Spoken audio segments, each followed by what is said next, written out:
Coming to you straight from the Rio Grande and beyond.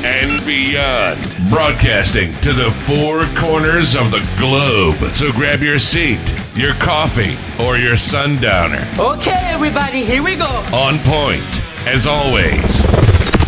This is Gloves Off. Gloves Off. Today, in America, more than 5.5 million men, women, and children train in a martial art regularly. Bowie Tyrone Academy has been serving Laredo for over 30 years now. Our adult classes are geared for producing the best in you, teaching you street-ready techniques. With the arts of Savate and Kinpo, you'll learn the traditions of these sciences of combat as passed down professor to student. Hello, my name is Jaime Garcia. I started Savate when I was 17 or 18. I'd like to say it was because I was in search of knowledge, but truth be told, I joined Savate because I got my ass kicked in a bar. My mouth was writing checks, my ass couldn't cash, so I figured I should learn how to fight. I was looking through the paper, trying to find someone that I could really learn something from, and I came across Buitrone's school. Even though it was on the other side of town for me, I wanted to go someplace where I wasn't going to be wasting my time. So I came by. He was nice enough to take me on as a student, and I started learning. I went all the way up until I think it was white glove, pretty consistently. As a matter of fact, I think I even failed one glove because one year I wasn't prepared enough. I believe it was my green glove. So I had to take my green glove twice, but definitely didn't stop me from coming back because that was definitely my fault. But I kept coming back year after year, and I loved it. I had to stop when I was about 25, 26. I had to go to school, I had to go off to college, but I never forgot what I learned here, and I promised myself I would always come back. I just had to get some life stuff done. So I went to school. So that definitely not only gave me the confidence to do so many other things in my life, but it also got me out of a lot of trouble that I admittedly got myself into. But definitely one of the most important things I ever learned in my life was how to fight. I finally came back. Even though I live in Austin, which is a good 3.5 hours away, I still make the time to come every month to come and learn because it's one of the best decisions I ever made in my life, one of the best things I ever did. And I believe it gives a person something that the society is very much missing these days, which is a discipline and a drive to go forward, drive to keep doing what you're doing. And I believe in it so much, I'm just waiting for my kids to get old enough to hopefully start doing it themselves. And best thing I ever did in my life, and I wouldn't change it. Come train at the best kept secret of Laredo. Give us a call for your free evaluation at 956-401-4868 or check out our website at savate.biz. Follow us on YouTube and Facebook.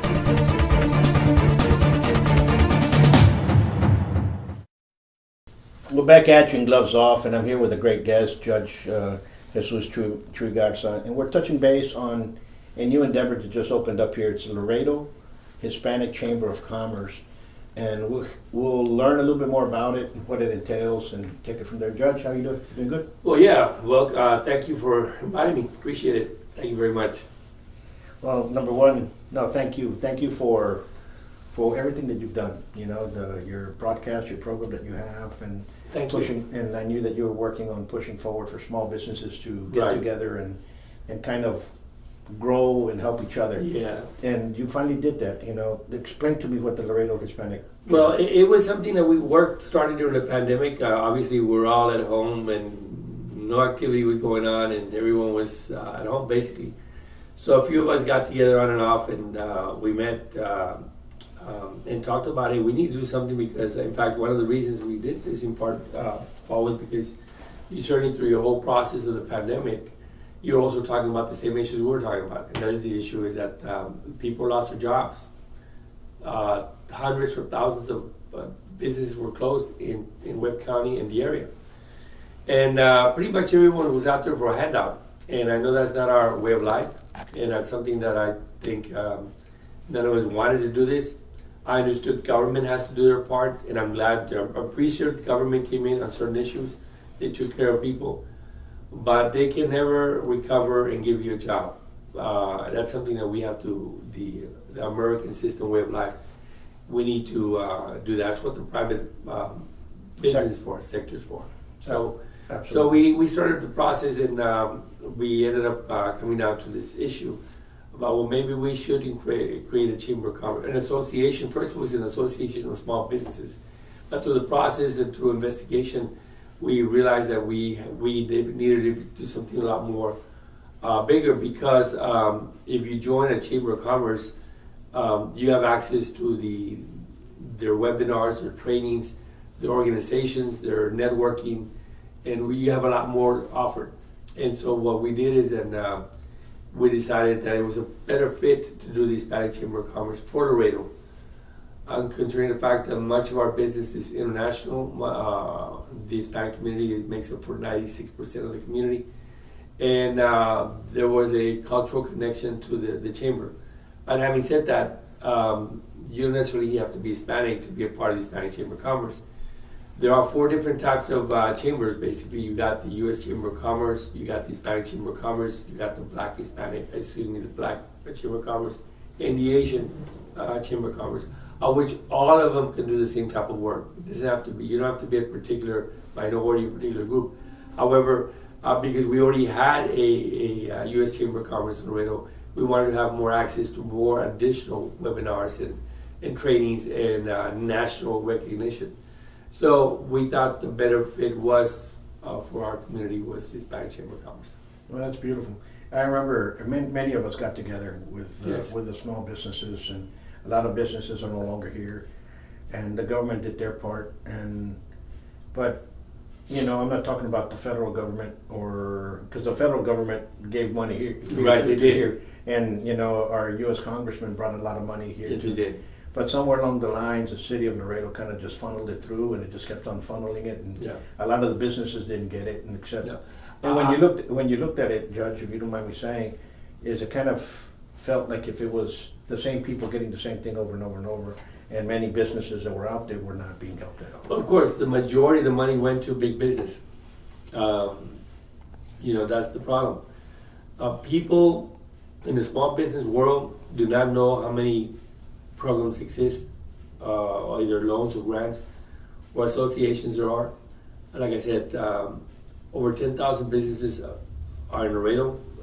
That's a conservative estimate, of which only about 1,000 of them at most belong to some type of an association.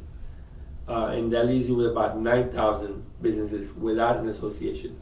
Yeah. Plus, there are so many people out there in the community who have ideas, great ideas. Their creativity was going, and they were saying, you know, we want to open up a business, so they did not have access. And so this is just going to be another layer to try to attract some of those small businesses. Absolutely. But we have so much work to do, a lot of work. We're blessed with the fact that we have the Pan American Highway, which is the IH-35 all the way from Argentina all the way to past Canada. It is one of the most important roadways in the world. And we have approximately 15,000 traders passing through. It is expected that within the next 8 years, we're gonna double that amount. And there's just no place to put those trucks unless they go to residential areas. So we have a huge loss there that we have to deal with. Then you got the retail business. Laredo attracts 50% of our retail business is Mexico. And we lost a big chunk of them because obviously the pandemic came in, and everyone started using e-commerce, which is good, you know. However, the mom and pop businesses lost out in Laredo. So we need to get that back to normal. And then of course, a lot of people lost their jobs. And like I said, we don't want handouts. We want to have resources to figure out a way to make a business. And the number one, the American dream is set on small businesses, and you want to become a millionaire, and you want to become or wealthier, you want to do well. Small business is the number one rule. Now, any type of business, but certainly a business is the key to getting there. And I'm gonna tell you one thing, within the pandemic, a lot of those small businesses that, you see, a lot of folks think there's so many avenues within small business that you could be there. There's a lot of them are no longer here. You know, silk screen shops, Yes. there's only one left, maybe two. There's a lot of stuff there that. But a lot of just the stopped. big e-commerce took over. All the t-shirt businesses. Absolutely, absolutely, yeah. All the big companies took over. Now everything goes through e-commerce, which is good. We encourage online. And it's a lot easier, you know, and like, for example, let me tell you this, there was nobody within those 2 years that, for the last 2 years, that were doing silkscreen. Yes. The silkscreen became too expensive to get it through here. So, you know, I myself, we needed at the school, you know, left and right, people were always saying, what are the t-shirts? And even though you had already paid for them, everybody was always, the excuse was, oh, he has COVID, my worker has COVID, we have COVID, we can't open, what have you. And then all of a sudden the business flaunted. And so it was a lot easier for me to go to a print-on-demand company that would send it to you. It would be a lot cheaper than for me to go out there and spend, you know, you know what I'm saying? So, Yeah, so a lot of things changed. So a lot of, three things came to at least Texas. Number one was obviously contactless purchasing. Two was curbside service, and three, pick up your beer at a restaurant. Go-to beer, and they were all good. However, it also brought in the big companies to come in and just say, you know what, we're not going to go to the local store. We're just going to go and order it online. Well, you know, small businesses do not have online. They don't. They're working on it. And if you want to survive, you need to have that. A small business can no longer survive just putting your sign outside. No, you've got to have a website. You've got to have online. You gotta have contactless, you gotta have curbside, you gotta have all these things. Good marketing, branding, advertising, it's what it is now. It's just no longer the same business that it was 2 years ago. And Absolutely. we lost out. We lost a lot of good people in business. And Absolutely. not only in terms of losing their lives with COVID, but a lot of good businesses lost out. So, Absolutely. And if people want to get more information about how to get involved with the chamber, where is it? we have a website and we have a Facebook page, the Laredo Hispanic Chamber of Commerce, and you can find us there, and we can certainly give you help. We're at this point, we're all volunteers. We don't have the big marketing deals that other people have, but we don't have the money in terms of that regard. But we have a lot of ganas, a lot of drive, and a lot of volunteers of small businesses in Laredo. We're trying to make a difference. And I encourage people who want to register and attend either a Spanish-speaking class to learn about small businesses and how to register your businesses with the state of Texas. How do you go to the county clerk's office? How do you go to the controller's office? How do you go to the Secretary of State? Or you want to file a document with the federal government? We'll help you with those details. If you want to learn more about what's in it for me, should I do a corporation or a sole proprietorship? We can help you with that. There's not a cost. The basic stuff is never a cost to anyone. So I would urge that they contacts us through the Facebook, and then we'll reach out. But later on, we do intend to provide classes, and they'll be a lot more formal and how to provide basic information. Of course, if you become a member, then you also have access to our conference room, our offices, our copier. You'll have access to the networking of the small businesses in our community.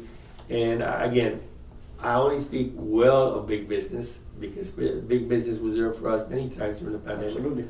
But having said that, small business in our communities do matter. Not only because it gives people a lifeline, but it gives people hope, it gives them dignity, and it gives them what the government can give us, and that is basically a livable wage where the more work we put in, the more we're going to make. And in fact, that is one of our major ways of becoming a millionaire. Of course, passive income like Wall Street investments is a different story, but I'm not here to talk about them. I'm here about talking about small business to make something happen for them. It's critical that our community, if you have a dream or you had a business, that you seriously think about it, and if you want to do something about it, go for it. Because there's nothing more satisfying than owning your own business. And of course, providing for your own family, not having to take a handout from the government, and becoming your own person. Absolutely. It's very important. I couldn't agree with you more, Judge. Yes. And that's all. That's beautiful with that. And then exactly, Laredoans have a entrepreneurial. We streak with we it. are in fact the number one. They did an Hispanic magazine did a survey about which is the best community to start a small business, and Laredo was number one. In fact, Governor Abbott even brought it up that Laredo was number one. So it certainly continues to be. We lost a lot of good businesses, but we need to bring them back. And like I said, the We more lost way too many. yes, And right now, and it wasn't the community that lost it, it was the municipality that forced it. And that's a big difference. And a lot of the dreams were killed, not because the person did errors in his finances or in his business planning. They were forced. And then there was no I'm sorry's. And that's what I think a lot of small businesses owners are kind of mad at those who were Oh. elected. well, I mean, it's I mean, there's some From food- Abbott to Yes. to our council. Yes, I mean, the point is that nobody was there during all this was going on about talking to us about contactless salesmen, sales, curbside, about online. Nobody, actually, everything closed down during the pandemic. Many of the associations closed down. Nobody was there to try to help you out. Either you took the heavy hand of government and you took those grants and loans, or you just didn't survive. And well, and I know over the next couple of years we'll be able to go back and say, okay, what projects worked with government, which ones didn't. But meantime, all I can say is it's critical now. Now that the pandemic is not over, but certainly is not as strong as it used to be, that that we start thinking about getting those dreams back and relive those dreams and go back and try to Absolutely. open those businesses that are very critical for our community. We cannot rely on e-commerce alone. We need to have our small businesses out there. And it's very critical for our community to survive because you're providing jobs for local people for a good service or a good product. So I would encourage that. No, I agree with you most. And folks, if you have a small business, I say this all the time, and if you want to come out here and you want to talk about it and advertise, it's free. I'm doing this to help out our community. I've been doing this before the pandemic, and we'll continue to do this because why? I care for Laredo. I love. I want to congratulate you, Paul, for doing that because I remember during the process of the pandemic, you provided a lot of small businesses to come forward, and you still continue to do that. And we need to do that. We need to encourage podcasters to do that. And I want to let you know, I want to thank you for doing that. No, Because you did it at no cost, and you did it because of love of our country and of our community. And thank you. Thank you for that, for those kind words. But I'm going to tell the folks out there, there's a lot of ideas. Network, learn how to do that, and it's not only on social media. And remember, there's a lot of people in social media. You have a great idea, don't say it, do it. Get up, design it, get it done. Then put it out once it's a business, because you might go out there trying to ask people, and all of a sudden you got 15 people that took your idea. So understand that, and if we'll be having a bunch of different things as well, and we'll be working hand to hand with the chamber in whatever venue they want to go, and there's a lot of issues that we're going to be talking about in the near future. Yes. We just started a new sidearm of Gloves Off. If you all haven't seen it, it's called Eatery Biz. It comes out on Saturdays, in which we feature restaurants of Laredo. We talk to them about it and go support them. I'm going to tell you why I support small businesses. Number one, it's a backbone. And small businesses are the ones that buy the advertisement for the cheerleaders league club, for the football team poster. They're the ones that are continually buying that and supporting our kids and our youth in high school. That's right. And when there's somebody that passes on, the small businesses are the ones that are giving money to help out for them to do the plate sales and so on and so forth. I want you to think, because no big corporation has done that here in Laredo. Well, And you know, I'm sorry to say it, but it's the truth. But so during the pandemic, I supported small businesses. yes, you did, and like I said, it's important that we support them. And again, we got wiped during the pandemic. A lot of business went out, but all those great ideas and great business are still open. I mean, there is room for any potential business out there in Laredo, Texas. There's just a lot of room. I just encourage everyone to do your business planning. We'll see what we can do to help you. Just make an appointment. But the point of the matter is that you just need to dream and deal with it and do it. Because And do it. Exactly. because that's going to be your ticket out to Absolutely. becoming a more fulfilled person. In my Absolutely. view, And folks, please support the Laredo Chamber of Commerce. it's And Hispanic it's Chamber. the of Commerce. Hispanic Chamber of Commerce, not the Laredo Chamber of Commerce. That's Laredo Hispanic Chamber of Commerce. They're two different ones, you know, and here I think it's going to be more open for everybody, embraces everybody. So We once we more, don't have thank you. big business with us. I mean, we have small business here, so and I'm really excited about it. Thank you. That makes a big difference. Yes, That makes a huge difference. definitely. Until next time, folks, we'll leave you with this. You stay safe, be safe, and God bless you. Thank you.